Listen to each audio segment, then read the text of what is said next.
Hello, and welcome to our new podcast format, Voices of Leadership. In this new format, we talk to leadership experts from around the world, sometimes in English and sometimes in German. We are interested in what leadership means today and what motivates people who motivate others. Each episode provides a personal, genuine insight into the question, what does it mean to lead, learn, and support others in today's age? I'm Jana, and I'm very excited to accompany you through the series. And for the past 4.5 years, I've been working at MDI, so it's it's been a long time, mostly in marketing. And I've dealt with a lot of content on leadership, like blog articles and newsletters and different concepts. But this was mostly always behind the scenes rather than in front of the camera. And now I get to bring the people behind the leadership programs in front of the camera. And this is exactly what we're doing today.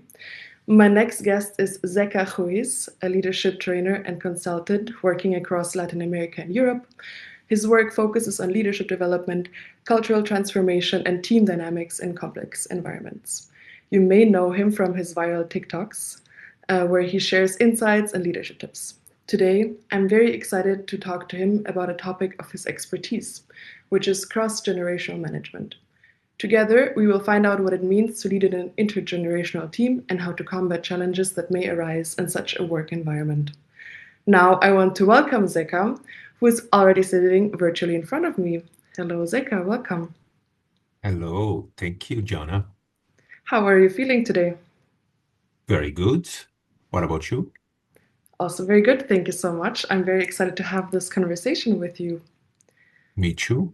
Are you ready to be our voice of leadership? More than ready. I'm actually really excited to be here today, and I would like to take this opportunity to thank you and the entire MDI team for this invitation and for the great work you've been doing with this podcast so far. Of course, thank you so much. And thank you so much for joining us. I'm very excited to You're have you welcome. as our fourth guest already. And the first question I ask all of my interviewees, if you were a superhero in training, what would your superpower be? I actually love that question, and many times I also use it in my trainings. I like to think of myself as a facilitator of transitions. If I had a superpower, I could say it would be helping people navigate change. Because life actually puts us through a lot of change. I commonly say that change is the only um, stability in life only comes from change. It's the only permanent thing in life. Change is the only permanent thing in our lives. And some of them we choose, some of them we don't. And since I've experienced lots of up and downs and learned through this painful process that change can be sometimes, I realized that change is actually something that makes us grow, makes us more resilient. And nowadays it became part of my calling to help people understand that change is not just something to survive through, but something you can grow through. And basically, that's it. Thanks for asking. And can I ask you already, how would you say you go about with this passion kind of to like deal with change?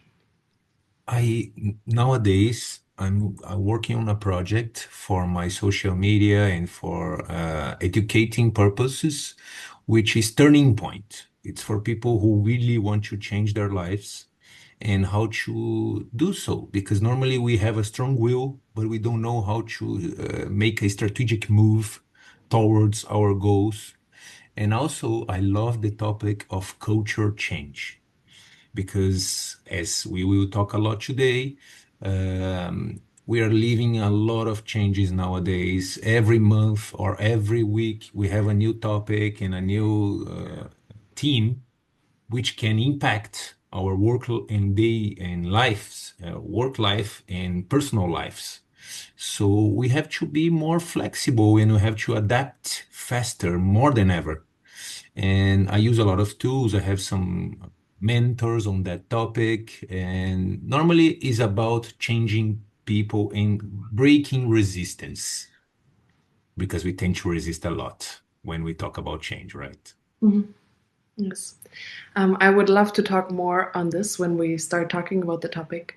But before we dive in, I would love to know more about yourself. So if you want, share something like about yourself, like what has been your journey as a trainer and how did you even come across like all of these topics that Sure. impact you today? More than glad to talk about that too. One thing that I'm always proud to share is that I am from a family of entrepreneurs. I'm actually the fourth generation of entrepreneurs in my family. And since I had a lot of talks with my grandfather and my father about that, I decided that this was the best way to go. I could never see myself as a employee hired in a stable, in fixed job. Of course, that I lived through those phases as well. But nowadays, I like more the autonomy and the freedom, which sometimes can come with a heavy burden. But at the same time, I love that options and to be leading myself through my process of work. And I graduated as a designer because besides my uh, will to learn to about people, I had an artistic side, and I decided to graduate Can on design. I can I ask what kind of design? Basically, it was the Faculty of Design, University of Design, which taught us graphic design and product design. And I specialized into graphic designs. So I was back then drawing logos, websites, and brochures and folders for companies. But when I was 24 years old, I already had for 2 years my company on that, a design studio with a partner of mine. And my father unfortunately passed away. And he left me a company for my family to run with 150 employees. And I Wow. was quite young when I had to take over his company. And after that, after a few months there, I realized to be able to understand the business itself, I just needed to be there. But leadership was a completely different topic. I had to be much more consciously developing that ability. So back then, I started to study. It was around 2008, and I also had a very interesting. I was always very interested in people development. For so that moment, I took the opportunity and start to focus more on emotional intelligence, other types of tools and concepts that would be useful. And the moment of it was a moment of change in my life. So I decided not to focus more on the process and the structure of the company, but the people itself. And it was really interesting. I had very interesting results. So I started afterwards to develop myself as a coach, as a mentor, and since then the opportunities came, and I'm working as a leadership trainer and also emotional intelligence and change management and all those topics.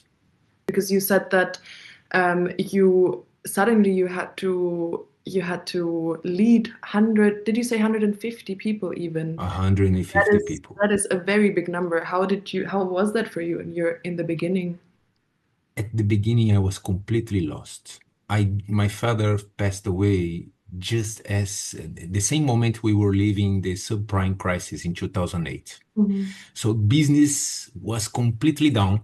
We had no income. We had no liquidity in general. We had no orders.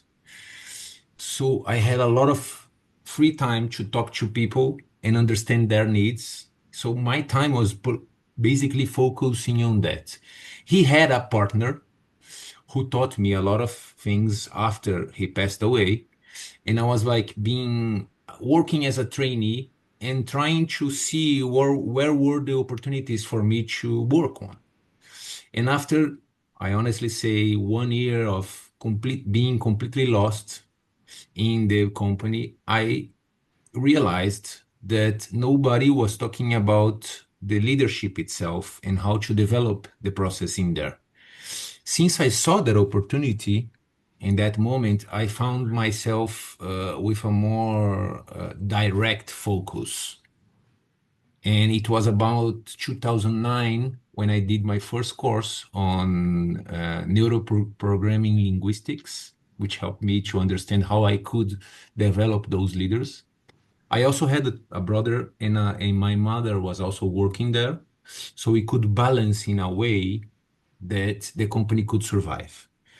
And that was the good thing of it. So I had my space to be able to focus more on those topics that nobody wanted to, because it's also sensitive. You know, normally we want people to respect us and to do what we tell them.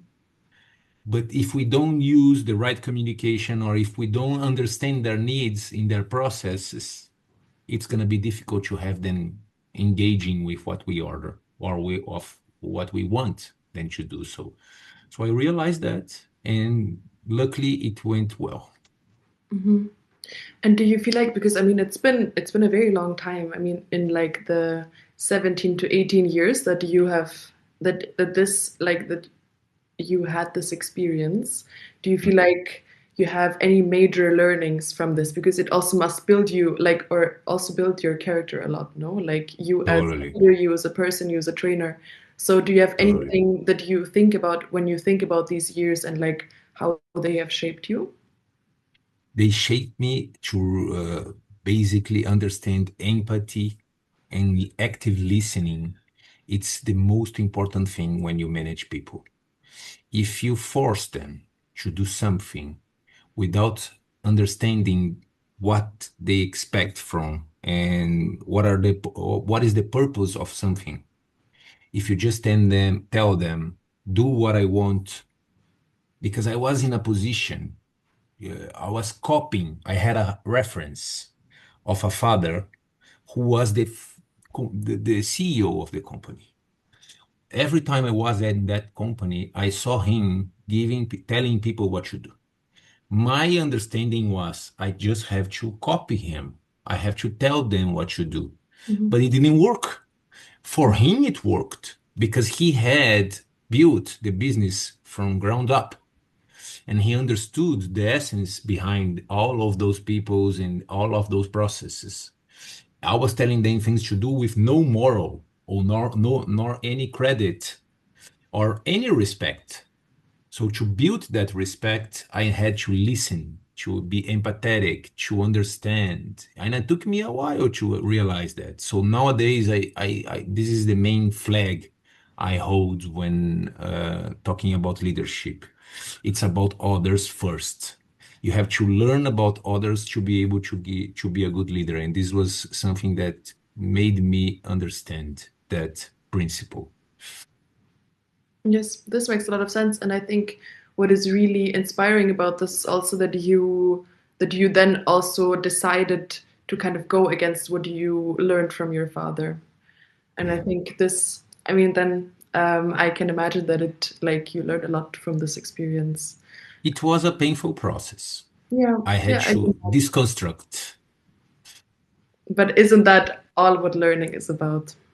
Totally, I agree with you, Jana. It's all about learning. It's deconstructing, challenging ourselves. Completely. And now, I mean, now that we already spoke about this, I can also imagine that this is a very important tool when dealing with a multi-generational team, would you say? Completely agree with you. Normally, we tend to be in a position where we expect respect and understanding because of our backgrounds. Mhm. Imagine that I've been working in a company for 25 years, and suddenly I have a youngster who will work with me, and I want to tell him what to do. But if I don't use the right type of communication, if I don't use the right type of language, if I don't use the right type of questions, I may never get that people or that person to work towards our goal. because it's completely different how they approach work, especially nowadays because Gen Z is bringing a bigger gap between generations, right? So we need to understand what motivates them. We need to understand how is the system that we are working uh, favoring them to do what they are good on, or what they do best, right? So if I don't listen, if I'm not empathetic, if I just want to push down orders and tasks, I'm not gonna have a very good result. This is basically my conclusion so far, working with that topic. And can I ask, because you said that that working with the Generation Z creates a lot or a bigger gap. Why would you say that is? First, because Generation Z, they were completely native to digitally in tools. They were completely formed and educated in a digital world. This is the first generation who was completely formed in that, educated in that context. And second, because this is also a generation who was built to avoid frustration. We say, research calls this helicopter parenting, because it's like a helicopter who stands over the head of the person and is like taking over and looking over their shoulder, protecting them, telling them what to do, always giving them feedback all the time. You're doing right, you're not doing right. Previous generations were raised in a more free way. They were like, especially Gen Y, which is the millennials, they were like dropped into the world and said, take care of yourself. It was a safer word for our parents because I'm Gen Y, I am a millennial, I can say. And so we like go to the streets and play around. You're free to play, to discover your the way you want to live. This generation was not built like this. They were much more oriented. They were much more protected. So when they get to the work environment, they feel like they have a lot of space and they also need a lot of feedback constantly to validate whatever they are doing. And sometimes when they do mistakes, when they make mistakes, they don't handle well. They feel much more pressured on those moments. And we know by our standards, previous generations, that the mistakes we do makes us stronger. And we have to learn fast, of course. We have to know how to learn from our mistakes. But the idea here is that since they were very much protected many times, not everyone, but most of them were really protected because parents in those times they were trying to make a better education process with them. And it was in many ways, in many senses, really powerful and very good, really good. They feel safe, they feel protected, they feel authentic. But in other senses, that brought them some less resilience. And we need to understand that to be able to develop them. I Basically, understand. this is the big gap. Mhm. And I mean, but like, what does it even mean to like what does cross generational management even mean? Like, what does it even mean to have a cross Uh, generational team? Basically, we have companies today, some of them, not all of them, at least with at least four generations in one same team.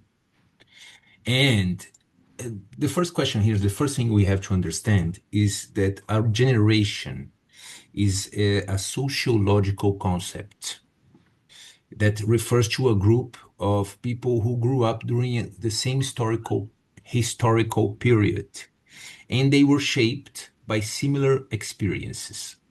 So we have different generations in the same team, in the same company, sometimes four, sometimes three, and the way they approach work, motivation, communication is completely different from one another, you know?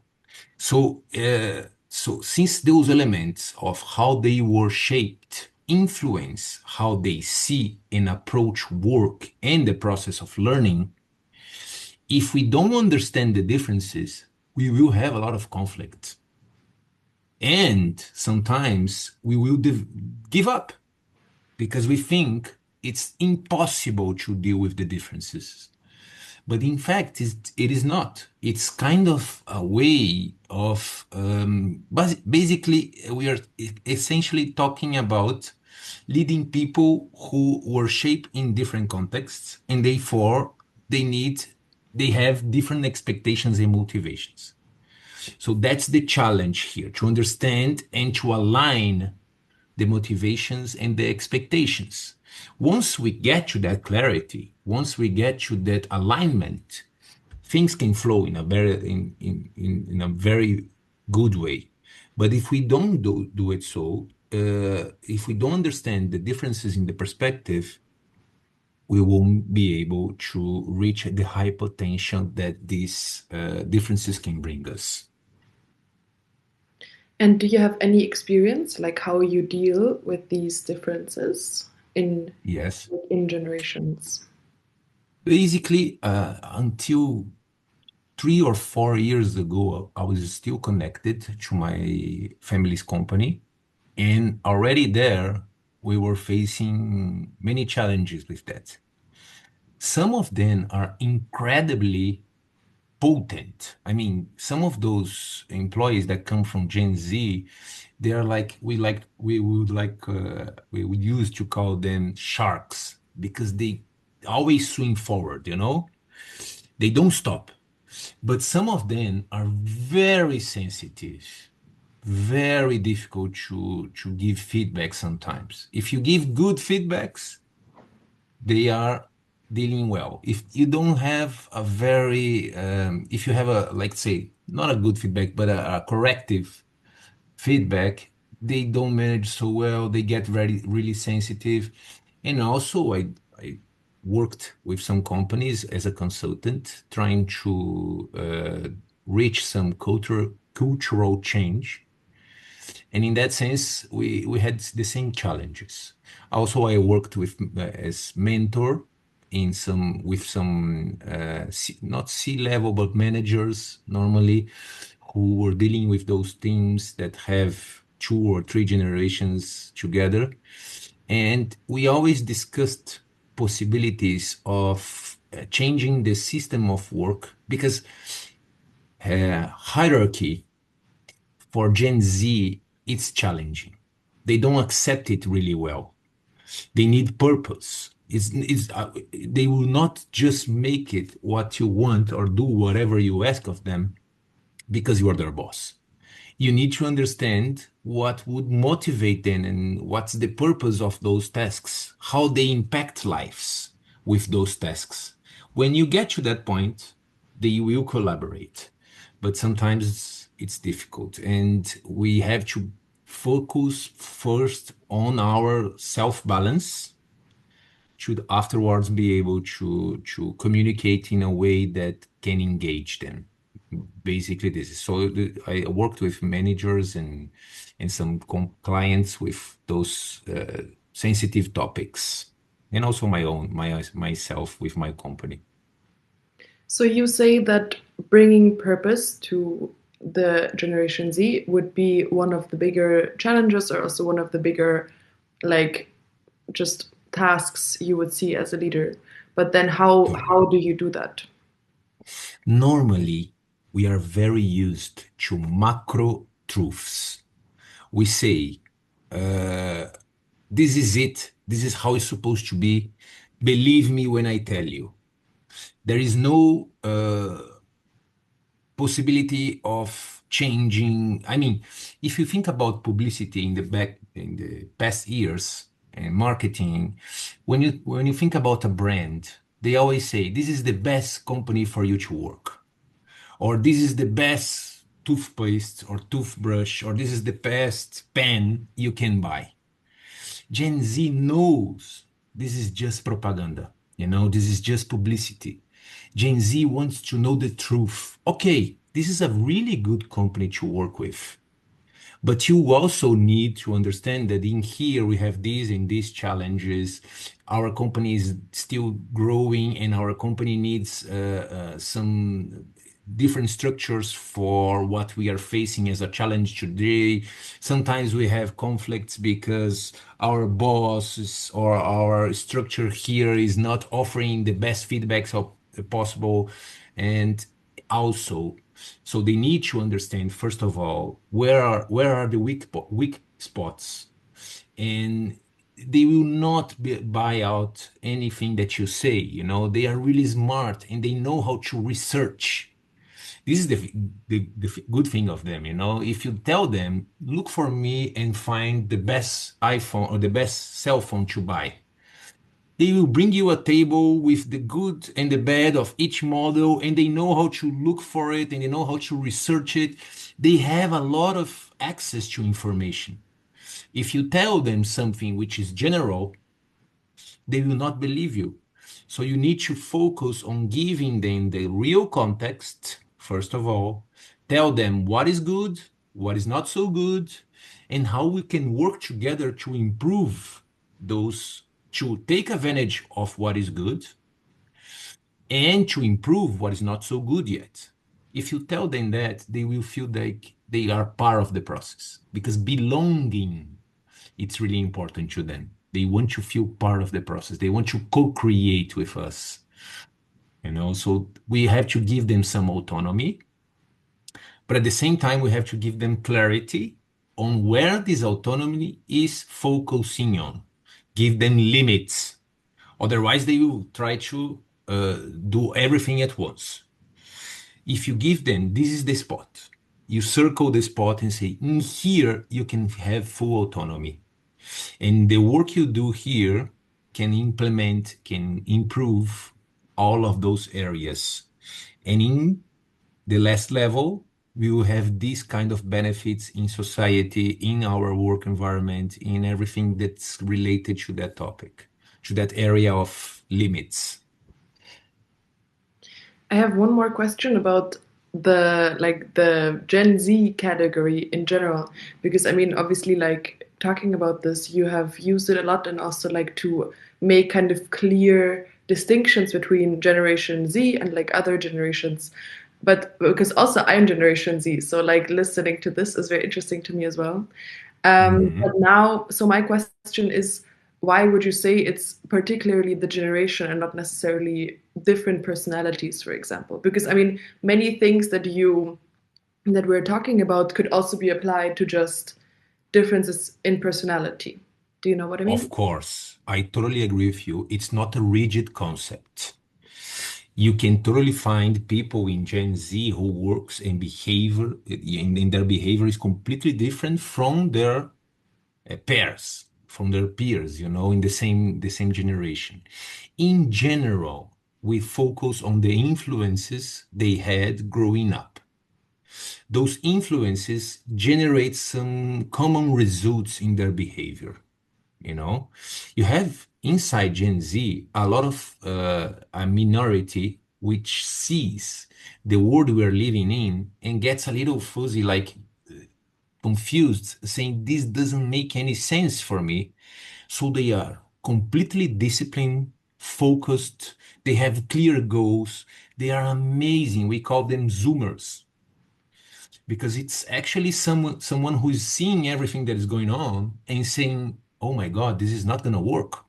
Mhm. Not just Gen Z, but everything around him. And he's focusing on like doing the gym, not drinking alcohol, taking care of his or her health, uh, reading about philosophers, which were like Socrates and Aristotle, and also praying every day.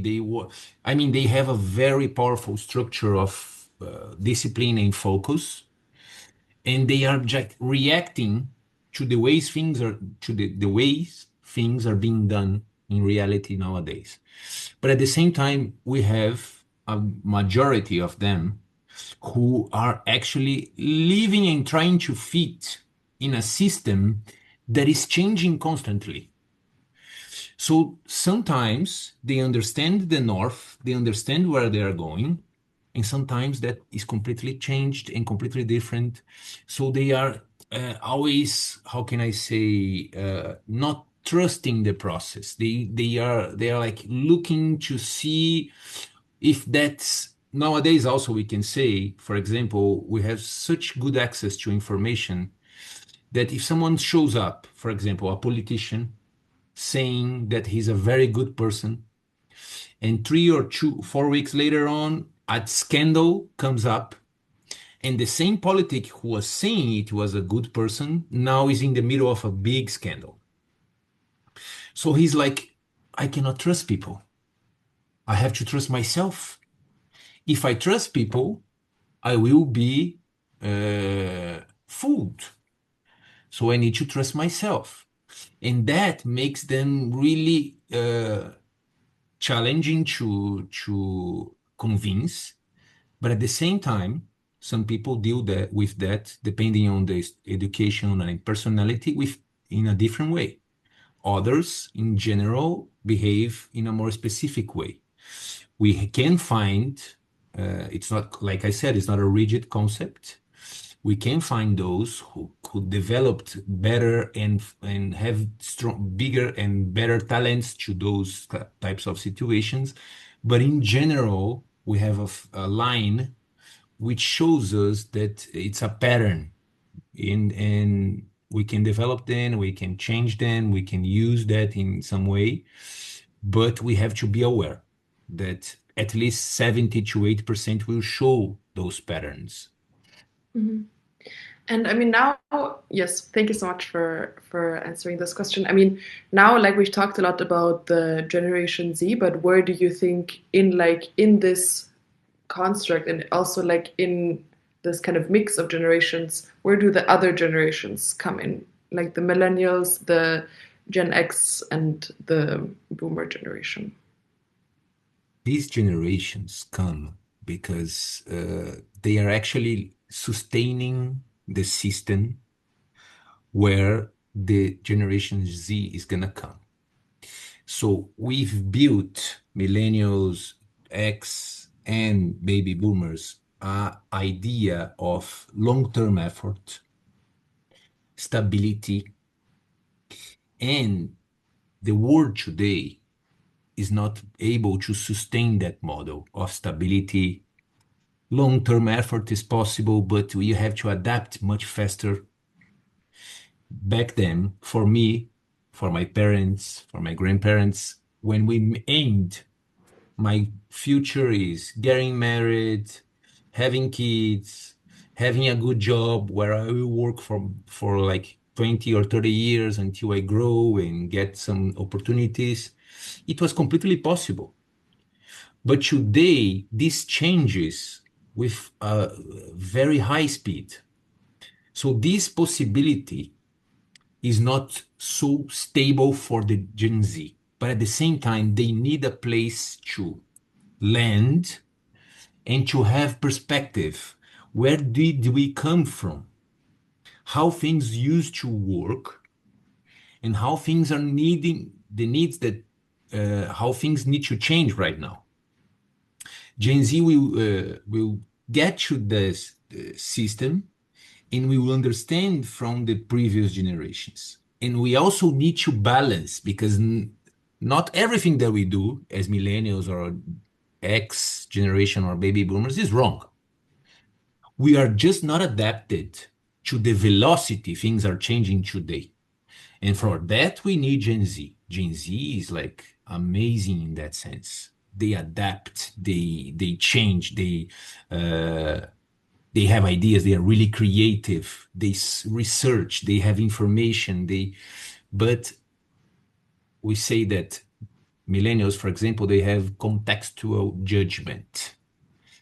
They know because they lived a lot of crisis as much as Gen X, so they can see patterns and they can see results and consequences better than Gen Z, because Gen Z is really motivated and engaged in change. And sometimes they get so focused on having some impact in people's lives, they don't see the unfolding of some of those choices. And Gen Y and Gen X can hold them and give them some of those perspectives that come from experience. This is really important to balance, because Gen Z can do a lot of things, but at the same time needs to ground a little more. And this grounding process comes from the previous generation. This is my understanding in the process. Yes, yes, that makes sense. And I mean, like now, like if we imagine a team where we have all of the generations in there, like what would you say are the main challenges that arise when all of these people work together, and maybe also the main conflicts? Velocity is one of the main conflicts because Gen Z wants everything for yesterday. It's like a characteristic of them, a feature. They want things because they are used to things being fast. It's not a bad trait, It's the way they were built. Everything is so fast. For them, it's like I want something. They look for it. They have it. And normally, this is not how things were done before. We are still used to taking time and having patience. Everybody was teaching me when I was little to have patience. And it's kind of a joke for Gen Z when you say patience. No, look at the competitor beside us. He's finding the solutions. Let's not stop. Let's keep going because if we work harder, we can get the solutions. Okay, but sometimes we need, for example, companies are like, how can I say the word? Is like they are very fixed in a way because you need approval for different levels of the hierarchy. And sometimes I want to make some change, and I'm a base. I'm at the base of the pyramid. I want to make a change, and I need approval from the top of the pyramid. But I know from my perspective, which is really informed, considering I'm a Gen Z worker, that this change is going to be good and this change is going to be powerful for the system. We are going to profit out of it. So to wait for approval, which sometimes can take weeks or months, it's like hanging them, through a hope and like a hope in their neck, hanging them is like torture, and if they don't understand that, or if the system do not adapt for faster and more agile answers, we will lose some of the talents, and we will also generate conflicts. This is the biggest challenge as I see velocity and experience crossing together and being able to have a dialogue. Yes, that makes sense. Do you have you witnessed any of these conflicts like in your trainings, or maybe you remember something where this issue came up or this topic came up and you had to deal with it? Yes, I actually did. And I heard a lot of people saying that I have a good and powerful talented team Mhm. with 3 or 4 Gen Z. But every time that we make a mistake or they make a mistake, they get really emotional. They talk about giving up. Also, they want everything to be delivered to them for them to be able to perform better. So sometimes they know how to do it, they know the step by step, but the path is not yet ready. And for example, I have a friend who works at a client that who's also a friend, who works at Bosch, which is a German company here in Brazil. She called me and said I did a mentorship with her. She had a very powerful and talented girl working in her team. but she was not being able to manage her emotional side because she was so good and she reached so many results that she thought she would need to be in a higher level of the company already. But she's like 21 years old. She does not know how to manage people yet. She hasn't lived through that process enough time yet so she can understand how to balance herself, how to communicate when she's under pressure, and those types of challenges, you know. She wants to be there. She thinks she's really good, and she is really good, but the experience itself is not there yet. She needs more time. She will get there. She's really good. And my client said, I don't know how to manage her, but at the same time, I'm not sure how I can develop her because it's difficult to cross her defenses, you know, because she has everything. So for her, it's everything is figured out. She has figured out everything, and now she needs to wait. It's just a matter of waiting, and it's challenging. I tell you that. So you would tell the people to wait. Normally, I would give them a little bit of autonomy for them to practice. You know, I can, for example, this friend of mine who is also a client, she decided that once every 15 days or once a month, she would bring her, she would bring the girl, which is really talented, to closer to her. And before making any decisions, she would ask her, "What do you think? What would be this decision right now?"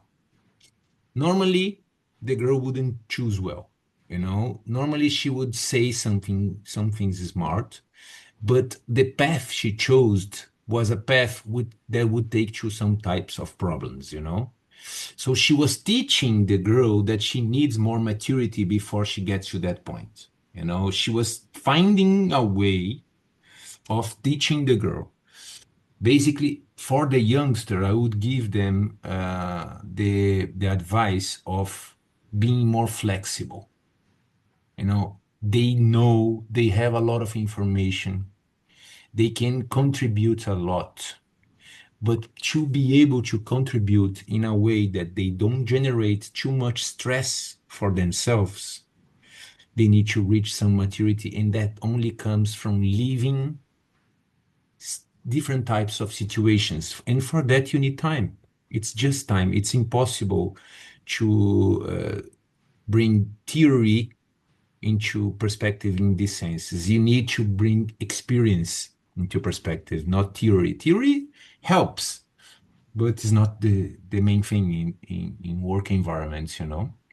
Of course. No, this makes a lot of sense. And I mean, I think this is something that everyone has to go through, no? I mean, this is also what we said in the beginning when you were talking about your experience in the beginning in your leadership career, that this is also something that, like, through experience, you also learn more. So I feel like maybe this is something that, kind of everyone who is in the beginning of something has to learn. Yeah. But now I want to know what you would say. How can, like, if we, like, for example, with your client who was talking about the Gen Z employee, how would you say you can create, like, how can leaders create a culture where different perspectives are actually valued? Today, we have increasing number of companies discussing more horizontal leadership structures. And also, we have already alternative models for the pyramid. We are talking about working in roles. Roles, I mean, for example, we have today supervisor, manager. This is not a role. This is how can I say? This is a place in the company inside the structure. When you're working with roles, it's like this. You are responsible for taking that client to that part of the process. You know, you are taking the clients through the process of sales. We have a protocol for sales, and you are responsible for the protocol itself. You can change it at any time, but you have to consult your peers. You have to consult, and you have to get some validation from it, but it's under your control. And your role is to discuss the protocol and to leave the protocol as many times as you can. You are not saying you are the manager of those people or you are the supervisor, or you are the analyst. You are a role. You have a role. And those roles, they can change depending on the need of the company. Since we are living a moment of constant change, if we are in a very fixed structure who cannot adapt easily, we won't be able to adapt to the environment, you know. So if you are inside a role right now, and you have a connection with that role, but that role is not needed at this that same moment in time, you can leave it and help and do another type of role, you know. I was trying to do that in my company. We were successful in some senses. It's a difficult process because try to see it like this, Jana. If you get to a party and you start to teach people how to dance, only those who get interested in your dance moves will try to understand and learn from you. But many people are just enjoying life in their own way of dancing, you know? So many people are really used to the hierarchical structure of the pyramid, and proposing them a more flat way of working, taking as an opportunity this structure of roles, sometimes you generate resistance. So we did some small experiments inside some areas to see how they would work in a more flat environment, how we would respond to conflict, so we need to adapt constantly, and they have autonomy for that. But the challenges were that not everybody was ready to do so yet. No, so we have to test it, keep some of the structure alive because many of them are used to do those structures, and insert, place different ways of approaching depending on the mission, depending on the topic, or depending on the goal we have. And another suggestion I have is like this: less order giving and more vetoes. You know, when you veto, it's like this. Imagine we are working together, and I tell you this, Diana, please make a presentation for me about that topic. Okay, you can decide whatever you're gonna decide. It's your idea, it's your creative process. You decide whatever you want. But if I don't like it or if I dislike something on it, I have the capacity to block you. And you have to go back and do it again until I tell you it's good enough. I'm not telling you what I want in the presentation. I'm not telling what are the topics that should be important to be there. I'm giving you completely freedom to be able to develop it. Afterwards, when it's time for me to validate, I can give you my feedbacks on where you should improve. And if you agree, you go back and you do it again. But you won't be able to finish the process until you have my full clearance. You know, it's a different way of approaching those topics because it's gonna be needed. You know, Gen Z needs autonomy. Gen Z needs a sense of independence. At the same time, he wants to contribute. They want to contribute. If I'm telling them just what to do, I'm killing them, you know, I'm killing their vibe, So right? you would say that that this autonomy and then also the feedback rounds you mentioned, that these are main advice you would give to a leader also struggling with with these problems. with the generation. Yes. First, let's reframe the differences. This is not a problem to eliminate, but a resource to understand. This is the first topic, right? And second, to work on a way after you understand those differences, place some curiosity to see what motivates, what is autonomy for them. How would you feel satisfied in terms of autonomy? Ask them that. Show them the system, them the opportunities they have inside the system, and ask them, where do you want to place your energy? What connects you more? Here, I want you to do that. Okay, that role or that function is yours for now. But you have to take care of this and this and this, and you have to show me those results. The way you do it, it's up to you. Mhm. Every major decision which are related to this and this and this topic, you need to come to me so I can give you a clearance. Mhm. Other decisions, it's up to you. Okay. And we also discuss how is mistake, how is going to be, how we're going to handle mistakes in the process. We have to have a clear contract which all those topics where all those topics are already mentioned and discussed. When you have all of those things in the table, we have a set of rules for us to work in a way where I can bring to the table my experience and my GenZ employee or my GenZ team member can bring to the table its creativity, its agility, its autonomies, and everything that they can offer to us. Yeah, I feel like that's a very nice way of looking at it to also like get input as well, no? Like to also to not just kind of like be very frontal with the way you're leading, but also get something back in that way. Totally. We have to have clear that trust is going to be needed, less control. And this is something that us as millennials and Gen X need to start to work on, because now our job is to build bridges, not to control and to decide directions anymore, you know? That's the way I see. Yeah, and I mean, like even connecting to this, what do you feel like will be the most important, like what is the most important challenge or task to take on for the next, let's say, like 10 years? Like how do you think it will evolve and what do you think is most important or what do you think will even change and what will we need to adapt to?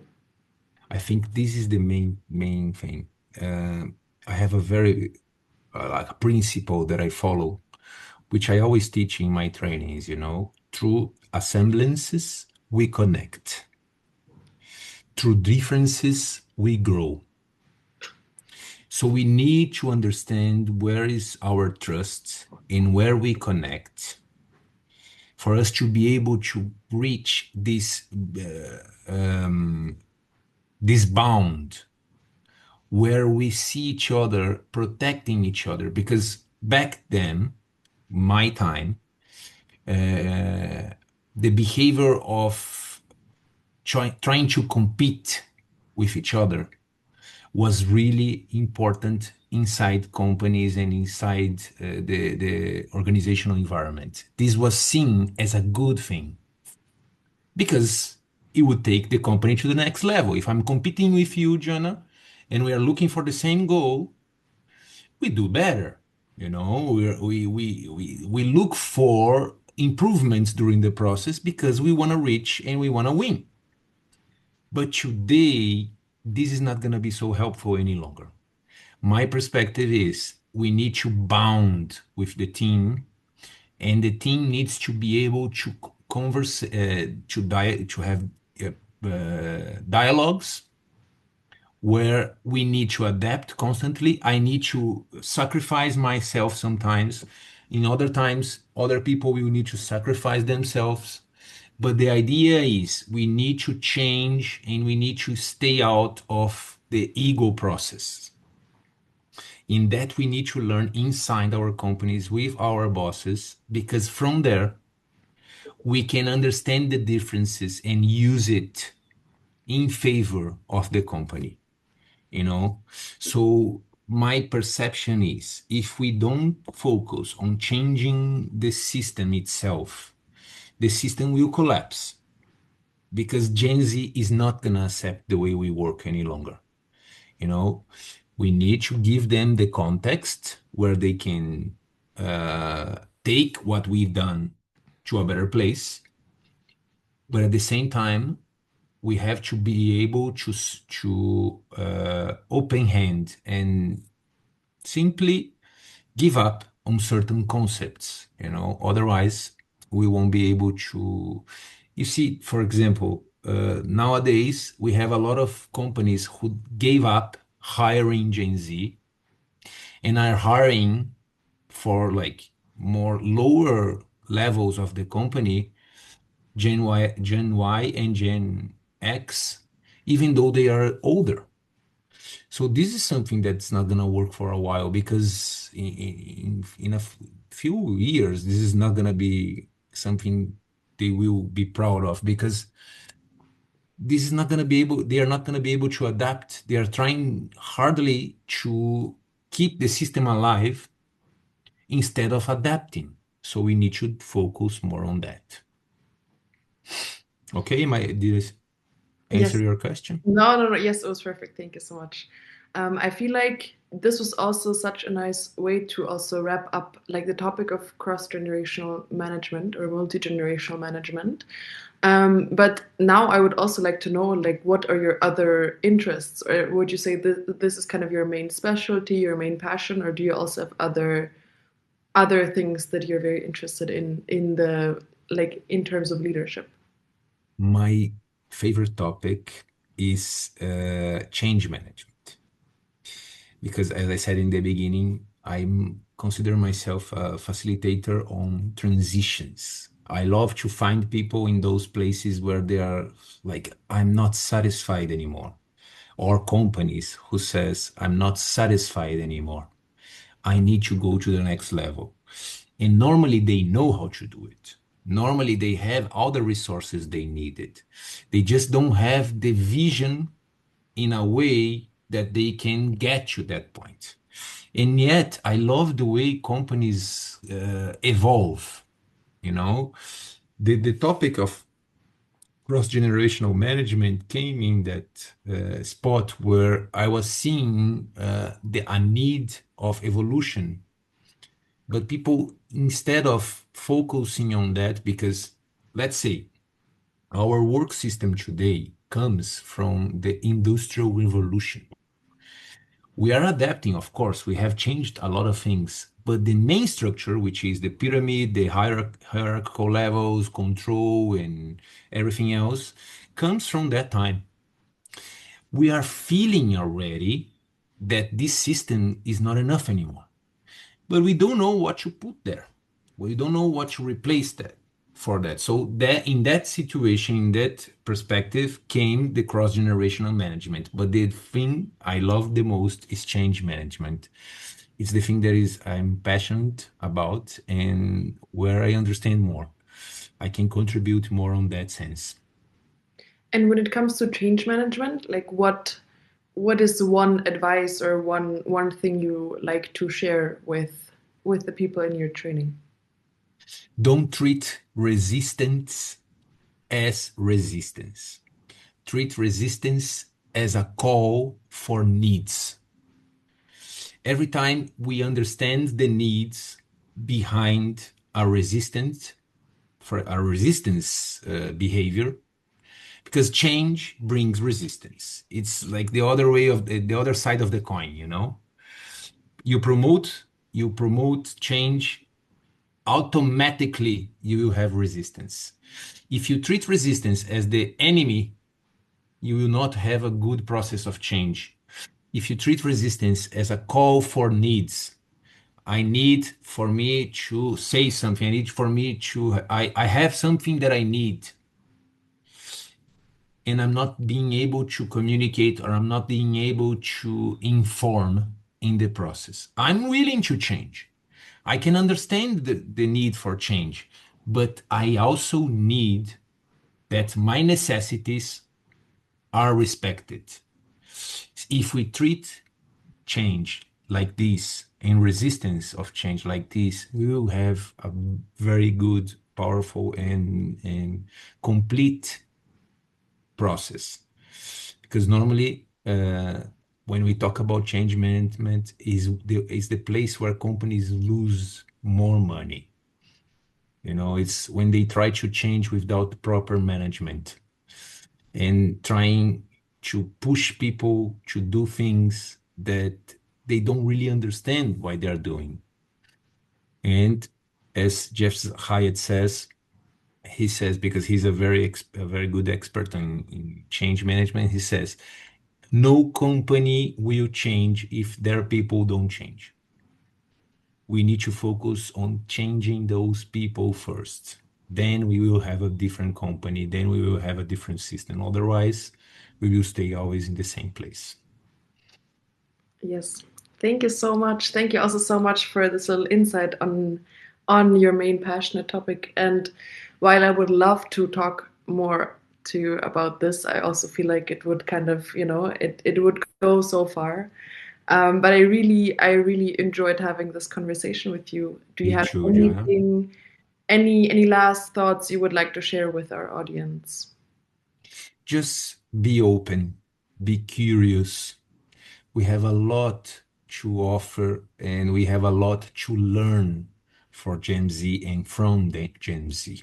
They need us and we need them.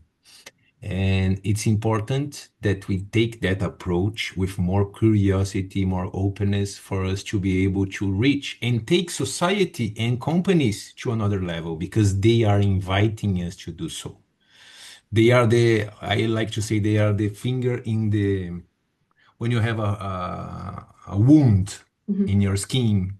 We have an expression here in Brazil that says they are putting the finger in our wound, like they are making it hurt, because they want us to see that we can go further, we can change, we can go to the next level. This is my perspective. Yes. Thank you so much. Thank you so much. I would Thank you, like, Jana. of course, I would like to wrap this up, if that is okay with you. I had a beautiful, beautiful conversation with you. And yes, I think this is slowly coming to an end for this episode for us, and also for our audience. So if you want to hear more on about the voices of leadership, we have 3 other episodes that you could also listen to. You can find them on Spotify and on YouTube. And yes, thank you so much for having this conversation, and thank you so much for being my guest and being my voice of leadership today, Zeca. My pleasure, Jana. It was an amazing time for me too. I loved the way you approached the topic and the questions you made, and I feel really satisfied of having this conversation with you.